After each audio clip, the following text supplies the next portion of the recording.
அவருடைய தூதர்கள் அழைச்ச உடனே ஞானசம்பந்தரும் வர்றதுக்கு வந்து சம்மதிக்கிறாரு. அப்படி அவர் மதுரையம்பதியை அடைஞ்ச உடனே வந்து எப்போவுமே வந்து ஒரு ஒரு நாட்டையே ஆண்டுகிட்டு இருக்கிற மதம் மற்ற மதத்தவர் வரும்போது அதை கொஞ்சம் வித்தியாசமாக பார்க்கும் இல்லையா. அந்த தெய்வ குழந்தை இந்த ஊருக்கு வந்த உடனே என்ன நினைக்கிறாங்கன்னா, இவர் வந்து என்ன பண்ண போகிறா, இவர் இருக்கிற இடத்தையே நம்ம தீக்கிரையாக்கிடலான்னு சொல்லி ஞானசம்பந்தர் தங்கி இருந்த அந்த சத்திரத்துக்கு தீ வச்சிடுறாங்க.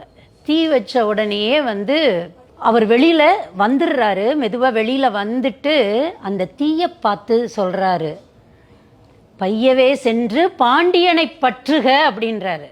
ஏன்னா இந்த மாதிரி வந்த ஒரு ஊருக்கு வந்த ஒரு விருந்தினரை தீ வச்சு அழிக்கக்கூடிய அளவுக்கு அங்கே வந்து அந்த மதத்தினருக்கு வந்து அவ்வளவு தைரியம் இருக்குது அப்படின்றதுக்கு அவங்க மட்டும் காரணம் இல்லை, அந்த நாட்டை ஆண்டுட்டு இருக்கக்கூடிய மன்னன் கூட இதுக்கு உடந்ததான் அப்படின்னு சொல்லி தீக்கு மதுரையில் அந்த பாண்டிய நாட்டில் ஆணையிட்ட 2 பேர்.